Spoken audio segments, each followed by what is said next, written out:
Assalamualaikum warahmatullahi wabarakatuh. Alhamdulillahirrabbilalamin.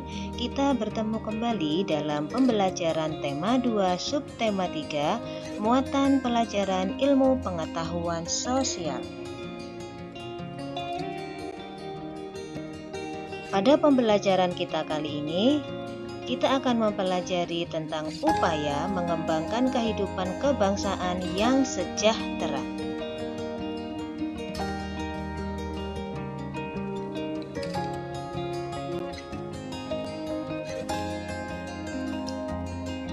Seperti yang telah kita ketahui dan kita telah pelajari pada materi sebelumnya,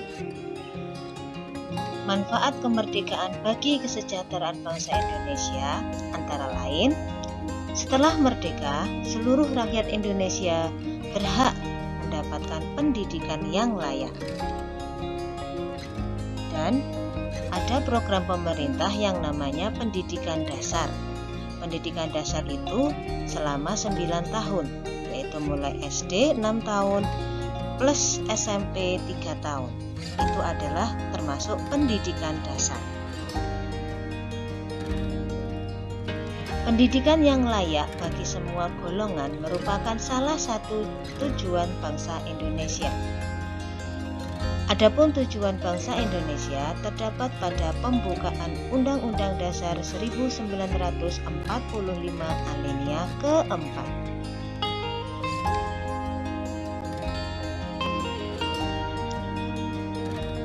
Setelah merdeka, perekonomian Indonesia berhasil dikuasai oleh negara. Pemerintah pun mulai memperbaiki perekonomian bangsa Indonesia.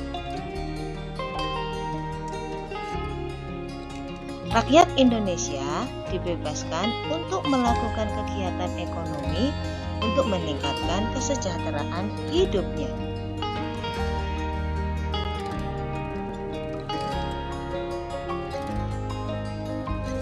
Dan setelah merdeka, seluruh rakyat Indonesia memiliki hak dan kewajiban yang sama sebagai warga negara.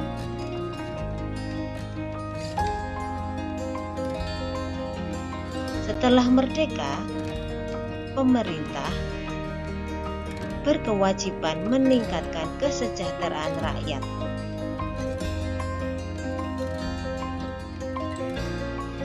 Lantas bagaimanakah cara pemerintah meningkatkan kesejahteraan rakyatnya?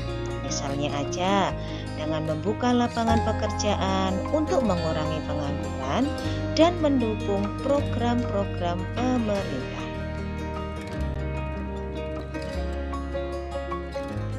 Nah, sekarang kalau untuk kalian sebagai seorang pelajar, bagaimanakah cara kalian untuk mempertahankan dan menjaga kemerdekaan?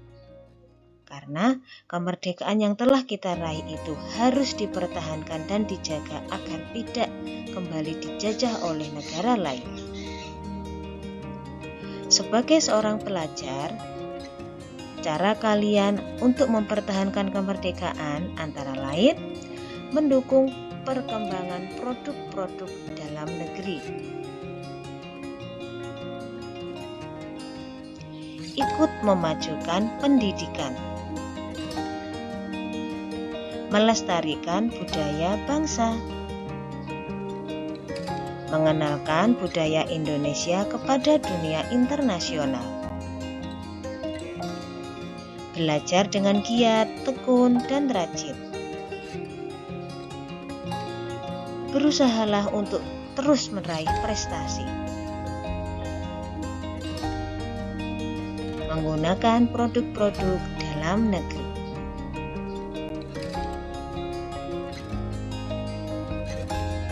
Nah, itulah beberapa cara sebagai seorang pelajar dalam mempertahankan dan menjaga kemerdekaan Indonesia.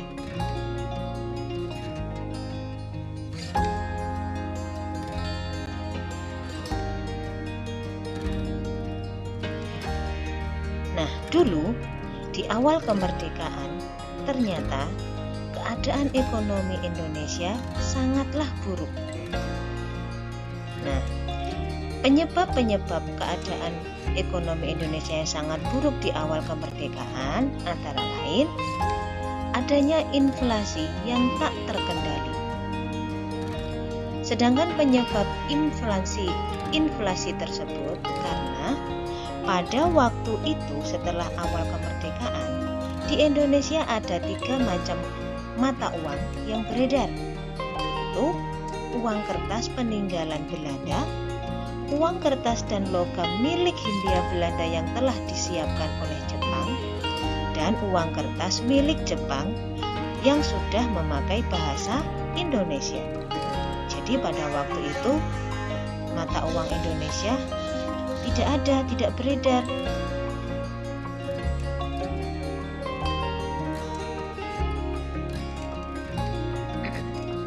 Sebab yang kedua adalah adanya blokade ekonomi oleh Belanda. Nah, Belanda menutup pintu keluar masuk perdagangan Indonesia sehingga Indonesia tidak dapat mengekspor maupun mengimpor barang. Jadi pada waktu itu barang-barang ekspor dari Indonesia menjadi busuk, menjadi rusak, akhirnya dibumi hanguskan. Sedangkan barang impor yang dari luar negeri yang mau masuk ke Indonesia juga tidak bisa karena adanya blokade Belanda. Penyebab yang ketiga buruknya ekonomi Indonesia di awal kemerdekaan adalah kas negara kosong. Mengapa kok bisa kosong? Karena pajak dan bea masuk sangat berkurang, sehingga pendapatan negara tidak sebanding dengan pengeluaran negara. Pendapatan negara pada waktu itu hanya bergantung pada hasil dari sektor pertanian. Sangat semrawut bukan? Coba kalau kalian bayangkan, sangat mengerikan keadaan ekonomi Indonesia pada waktu itu.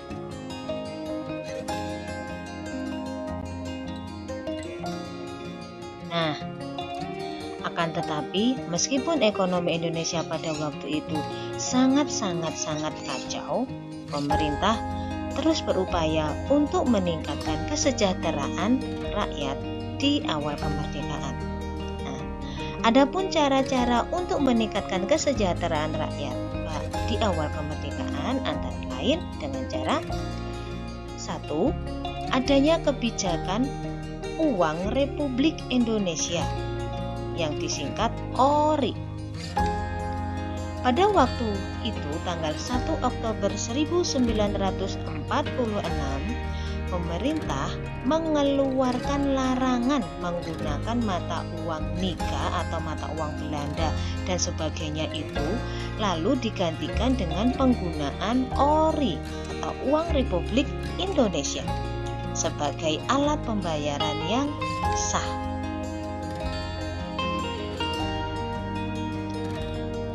Upaya yang kedua adalah dengan mengadakan konferensi ekonomi. Masih di tahun 1946, Menteri Kemakmuran yang bernama Bapak Darmawan Mangunkusumo mengundang seluruh kepala daerah di Pulau Jawa untuk mengadakan konferensi ekonomi.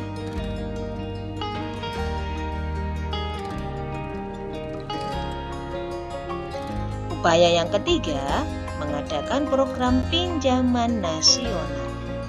Nah, pada waktu itu, pemerintah mendirikan Bank Tabungan Pos. Program ini bertujuan untuk mengumpulkan dana bagi kepentingan perjuangan dan meningkatkan kepercayaan rakyat kepada pemerintah Indonesia.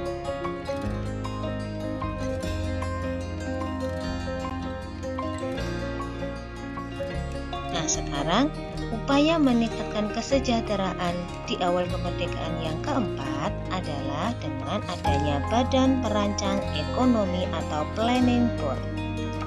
Tahun 1947, Menteri Kemakmuran yang bernama A.K. Ghani mengusulkan adanya pembentukan Badan Perancang Ekonomi. Nah, badan ini bertugas menyusun rencana pembangunan ekonomi.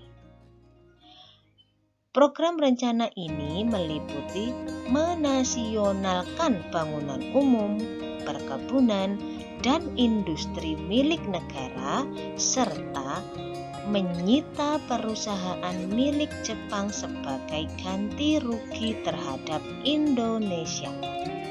Keren bukan? Nah, ini adalah upaya yang kelima untuk meningkatkan kesejahteraan di awal kemerdekaan adalah dengan adanya rencana Kasimu. Waktu itu Menteri Urusan Bahan Makanan yang bernama I.J. Kasimu menyusun sebuah program yang disebut Rencana Kasimu. Tujuan program ini adalah untuk meningkatkan kesejahteraan rakyat dengan meningkatkan produksi pangan.